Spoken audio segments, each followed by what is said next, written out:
En cierta ocasión, un hombre, seguramente se lo regalaron, le regalaron desde muy cachorro un tigrecito, o tal vez él se lo encontró.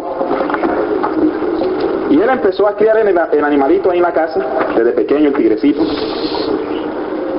Se acostumbró a ellos, los niños jugaban con el tigrecito, el padre de la familia acariciaba al animalito también. El cachorrito seguramente hacía poco había dejado de vivir, depender de la madre, ¿no? Cuando está recién nacido el animalito. Y fue así como el tigrecito fue creciendo. Y ya el tigrecito más o menos conocía a los miembros de la familia o convivía con ellos. Cuando pequeñitos los niños dormían con el tigrecito, lo sacaban a pasear allá a los alrededores. El animalito fue creciendo poco a poco. Ya el tigrecito creció, ya no era más un cachorro, era ya un tigre adulto.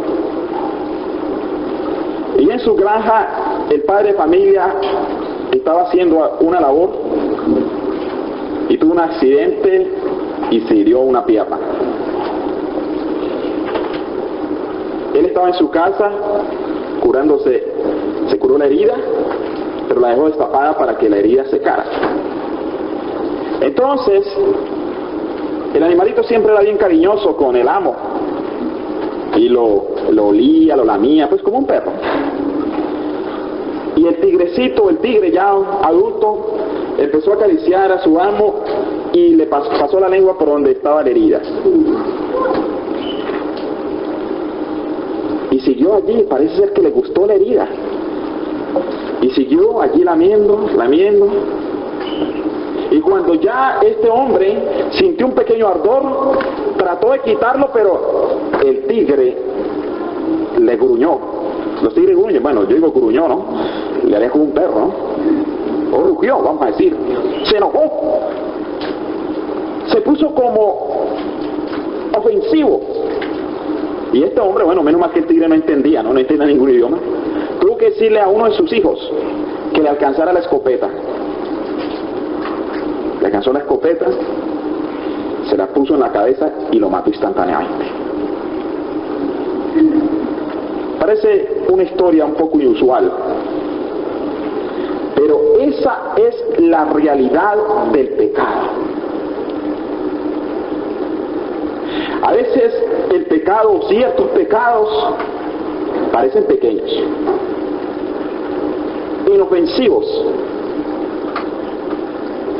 Y el cristiano ve que no hay ningún problema en convivir con él. Lo consiente. Hasta que el pecado llega a traer las consecuencias y quizás puede costar la vida eterna. La ruina espiritual es inminente cuando el tigrecito o el pecado considerado inofensivo no se mata o se destruye de tajo. Vamos a abrir en nuestra Biblia, en nuestras Biblias, el libro de Proverbios en el capítulo 7. Allí vamos a analizar una especie de parábola que hay, que el sabio Salomón, inspirado por el Señor, nos trae. Y vamos a ver que aunque aquí el ejemplo es de una mujer, muy bien podría representar cualquier clase de pecado, la forma como el pecado seduce a aquel que no está firme o que no está aferrado al Señor, que quiere entrar al cielo, que ya una vida cristiana pero no tiene una relación con Cristo estrecha. Dice ahí el sabio Salomón, dice: hijo mío, vuelvo a repetir Proverbios 7, hijo mío, guarda mis razones y atesora contigo mis mandamientos. Sabemos nosotros que cuando alguien habla inspirado por Dios es el Señor el que está hablando a través de él. O sea, guarda mis razones. ¿Qué es guardar? O sea, como cuando le damos a alguien algo, por ejemplo, y algún papel importante, y yo le digo a veces a mi esposa, o cualquiera de ustedes le dice a su esposa o a alguien: guárdame esto con cuidado. ¿Qué hace la persona cuando le dan algo a guardar? ¿Lo deja por ahí? No, lo pone en un lugar seguro. O sea, conserva. O sea, las razones, las enseñanzas del Señor tenemos que guardarlas, ponerles en nuestra vida un lugar seguro, o sea, no perderlas. Guarda mis razones y atesora contigo mis pensamientos. Versículo 2. Del versículo 1 al 5 es una exhortación que hace. Guarda mis mandamientos y vivirás, y mi ley como las niñas de tus ojos. ¿Cuáles son las niñas de los ojos? ¿Ustedes creen que nosotros las cuidamos mucho? La Biblia, el Señor da sabiduría a su siervo. Cada que pasa algo, lo inmediatamente cerramos los ojos. Y cuando hay un peligro, la mayoría de gente siempre, o tratamos de taparnos los ojos, ¿verdad? Como la niña de tus ojos. Lígalos a tus dedos. Escríbelos en la tabla de tu corazón. Ahora, ¿qué será ligar en los dedos? Ustedes saben que una persona cuando no quiere que le olvide algo, ¿qué pasa? Hace un nudito en el dedo. Eso está diciendo ahí el sabio. Lígalos en tus dedos para no olvidar. Así no hemos de olvidar ni las razones, ni los mandamientos de Dios, ni los pensamientos de Dios. Versículo 5, versículo 4. Di a la sabiduría. ¿Qué es la sabiduría? Según el contexto de este libro de Proverbios, ¿qué es la sabiduría? El principio de la sabiduría es ¿qué? El temor de Dios. Es el contexto. El libro nos lo dice en los primeros textos. O sea que cuando se habla de sabiduría se sabe que está hablando del temor a Dios. Di a la sabiduría, o sea, di al temor de Dios, tú eres mi hermana. O sea, aquí dando una relación de intimidad, ¿verdad? ¿Qué hace por lo general los hermanos y las hermanas viven en la misma casa, verdad? O sea, debemos decir al temor a Dios, a la sabiduría, eres mi hermana. O sea, convivir con el temor a Dios. Y a la inteligencia llama parienta. Versículo 5. Para que te guarde de la mujer ajena y de la extraña que ablanda sus palabras. Aquí dice mujer ajena. En inglés dice strange woman. O sea, dice mujer extranjera. Pero aquí hay una traducción del hebreo al inglés. No está tan bien, es decir, es más entendible, o se utilizan palabras más específicas en esta versión. Dice, de la mujer ajena, o sea, es una mujer ajena, puede ser una mujer menor de edad. ¿A quién pertenece una mujer menor de edad? A los padres, una mujer ajena. O una mujer casada, ¿no? Muy bien, dice el versículo 6. Empieza el sabio a analizar algo que está ocurriendo. Porque mirando yo por la ventana de mi casa, por mi celosia, vi entre los simples. Aquí al decir los simples habla entre la gente común, o sea, no hay entre la gente común. Consideré entre los jóvenes a un joven falto de ¿qué? De entendimiento. ¿En qué sentido un joven puede ser falto de entendimiento? Falta de conocimiento de las cosas de Dios, o falta de razonar las enseñanzas del Señor y llevarlas como el consejo que le ha dado antes, ¿no? De guardarlas, de recordarlas. Dice el versículo 8, el cual pasaba por la calle junto a la esquina e iba caminando a la casa de ¿quién? ¿De quién? De ella, a la mujer ajena, porque ya introdujo, al decir ella, el pronombre se refiere a alguien que ya nombraba, o sea, la mujer que ajena, iba a camino a la casa de ella. Versículo 9. A la tarde del día, cuando ya oscurecía, y en la oscuridad de las tinieblas de la noche, o sea, ya está oscureciendo. En sentido simbólico, espiritualmente oscurecer significa ¿qué? Decaimiento espiritual, ¿verdad? O sea, aquí cuando está oscureciendo nos presenta que el joven está acariciando la tentación, se le está presentando la tentación, está oscureciendo, y luego analiza en la oscuridad y las tinieblas, es decir, que ya dio cabida ¿qué? A la tentación, a la tentación. O sea que aquí este joven primero contempla la tentación, luego analiza, acaricia la tentación y empieza a ser imprudente. Jóvenes, hermanos jóvenes y adultos y hermanos adultos, el Señor nos quiere mostrar a través de su palabra que hemos de ser prudentes. Hay cosas que parece que no pueden ser pecado, pero que crean circunstancias ¿para qué? Para pecar. Cuando la persona es imprudente, cuando la persona no cuida ciertos aspectos del trato con el sexo opuesto, pueden aparecer las circunstancias. Por ejemplo, un hermano puede dar un estudio bíblico, un joven fue a un lugar, a una casa, y encontró allí, sin él estar pensando, una joven sola, una señora sola, y donde puede pasar algo. Si él lo sabía, Dios con su Santo Espíritu y poder lo protege. Pero si la persona sabe a qué circunstancia va a encontrar y qué puede ocurrir, ¿qué está haciendo? ¿Está haciendo qué? Imprudente. Dice en Gálatas, en Colosenses 2:21, Colosenses 2:21 dice, tales, hablando de lo que podría ser la prudencia, tales como no manejes, ni gustes, ni aun que toques, si podríamos decir, ni aun mires. Ni aun mires. Pues vamos otra vez a nuestro capítulo acá, capítulo 7 de Proverbios.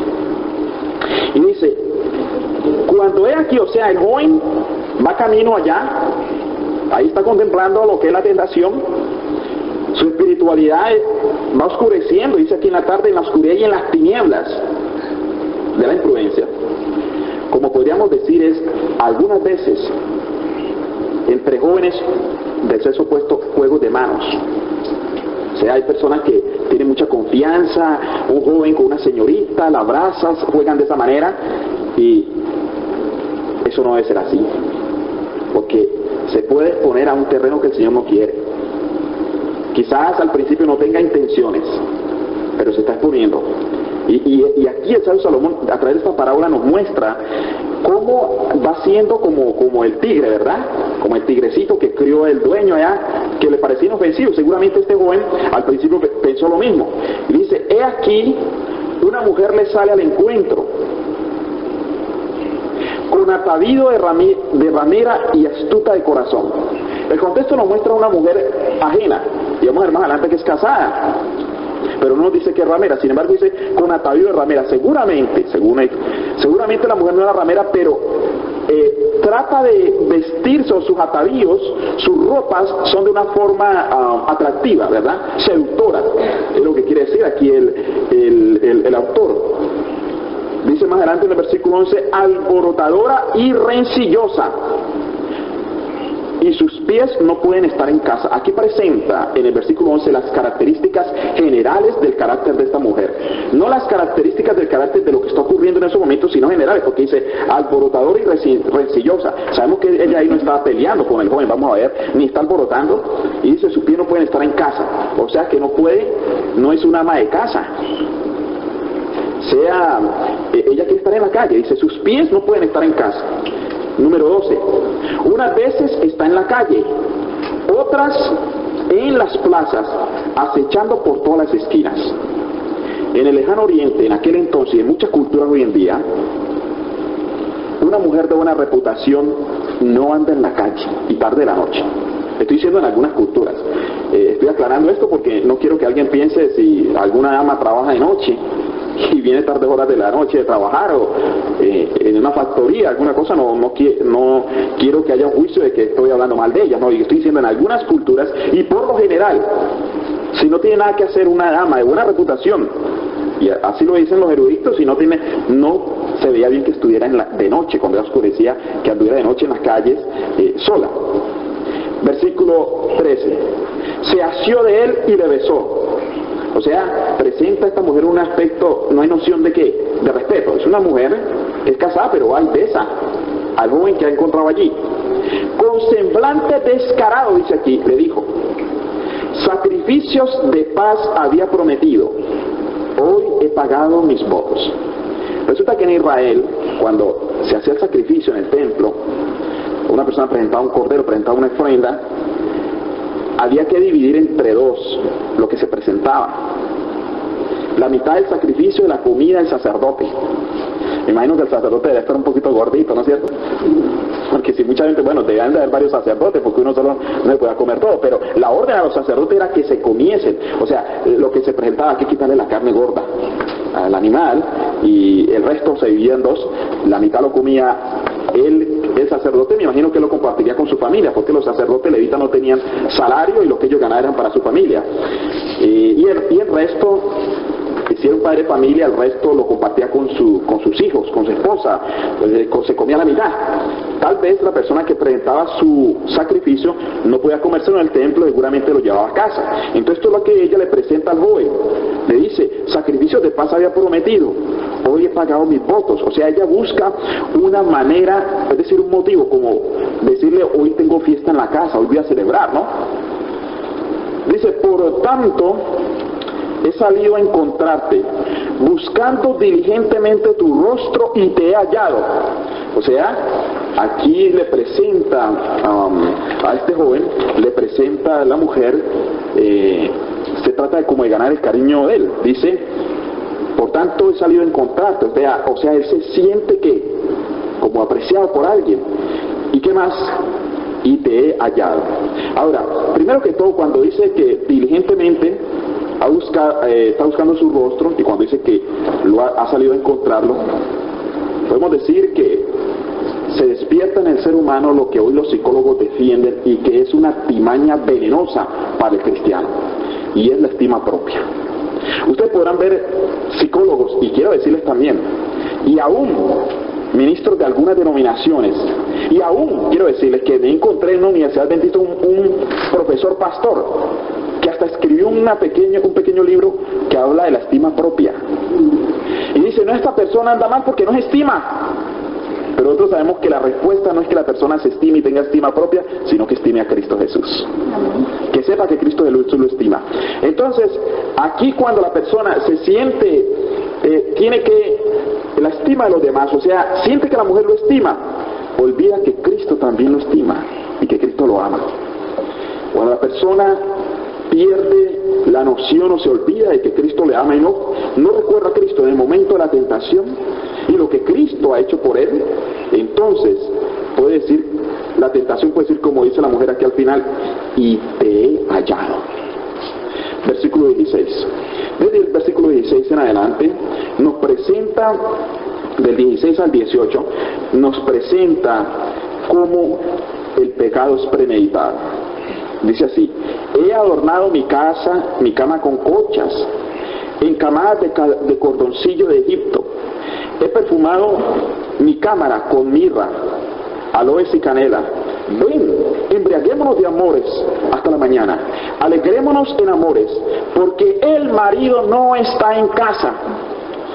O sea, del 16 al 18. Y especialmente vamos a decir el 14 y el 15, y estos otros versículos, dice el comentario bíblico que el adúltero, sea mujer o hombre, siempre tiene argumentos convincentes. Y cuando una persona está tentando otra, el enemigo le da unas palabras de poder, porque el enemigo es un buen psicólogo. Y si el ser humano no está aferrado a nuestro Señor Jesucristo, puede caer. Y ahí presenta argumentos. Dice que ha hecho sacrificios, dice que salió a encontrarlo, lo aprecia, todo se lo presenta bien bonito. Y después del 16 al 18 muestra que lo que ella ha hecho es premeditado. O sea, no es un pecado, como dice en el Antiguo Testamento, espontáneo, donde los hijos de Dios presentaban el continuo sacrificio. Y hoy en día las personas, no voy a decir que el pecado, a diferenciar, decir pecado mortal y nada de estas cosas, pero quiero decirles que hay personas, una persona puede alguien en un momento enojarlo y él en un momento ira y dice algo que no iba a decir, ofendió a alguien y la persona le pide al Señor que le perdone, porque estos pecados son características de la naturaleza exclusiva, de la naturaleza pecaminosa del hombre. Pero cuando el ser humano hace una transgresión abierta, planeada, es muy diferente, premeditada. Y dice aquí en el versículo 19 dice, porque el marido no está en casa, se ha ido a un largo viaje. O sea, le presenta las circunstancias que presenta aquí la tentación, o personificada en esta mujer, presenta las circunstancias del mundo antidiluviano, y nuestro mundo hoy. Ahora le digo, porque vamos a leer el versículo 21. El versículo 20. La bolsa de dinero llevó en su mano.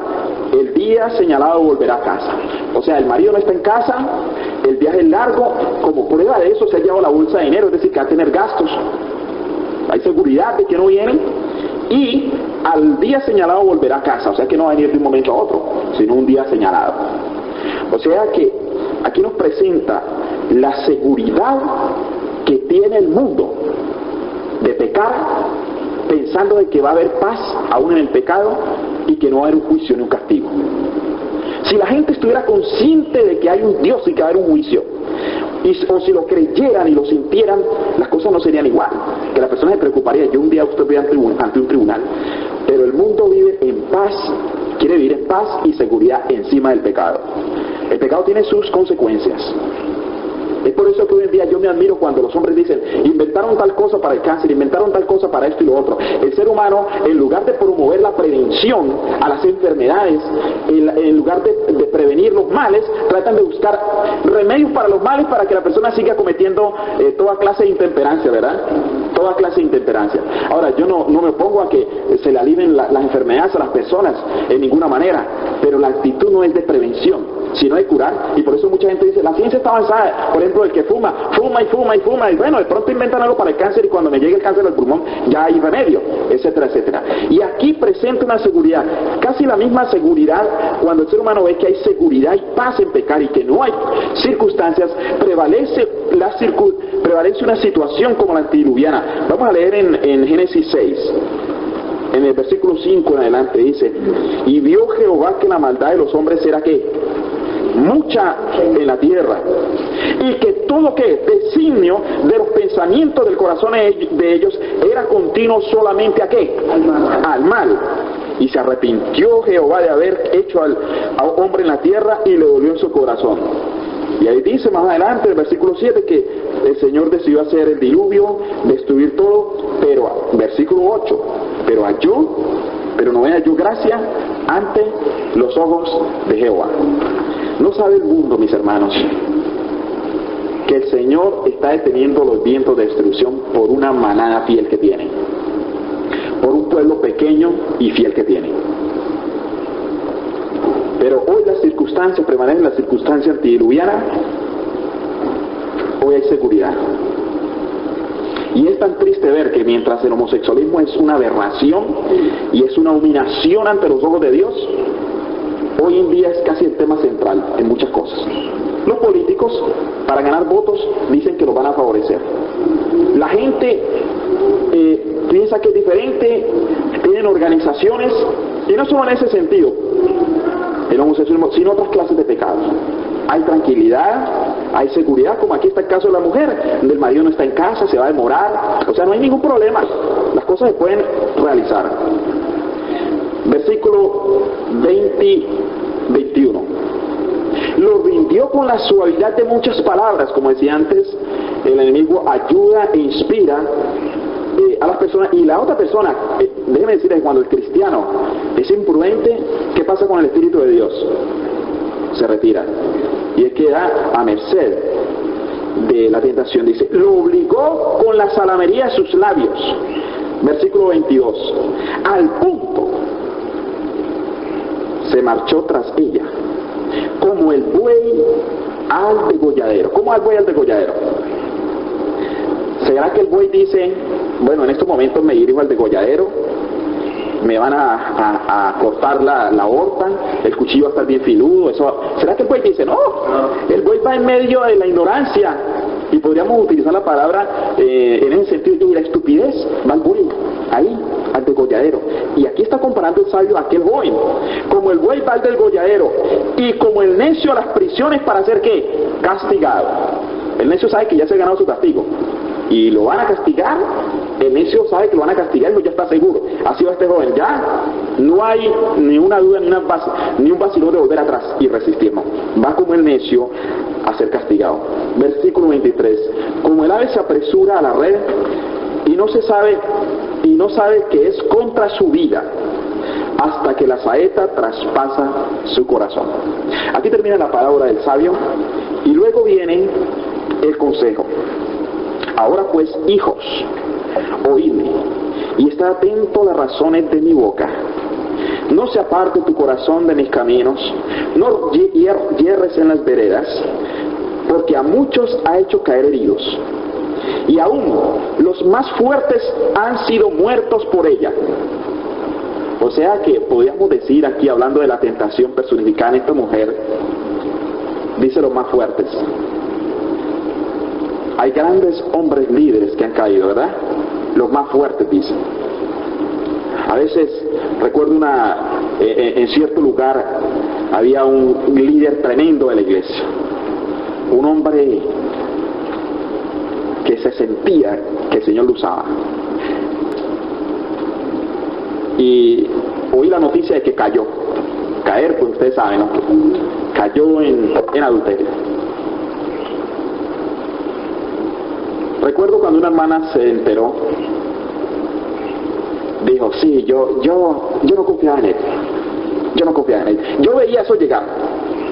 Porque seguramente en uno de los sermones de él dijo algo que era para ella sin darse cuenta. Porque una persona puede predicar y puede caerle a alguien sin saber, ¿verdad? Y ya yo voy a venir eso, y como que ella se sentía feliz. Pero otra hermana escuchó eso y era llorando, llore y llore. Esa actitud debe ser la actitud nuestra. Si alguno cae, sentir dolor y no alegría. Pero quiero decirles, dice el apóstol Pablo,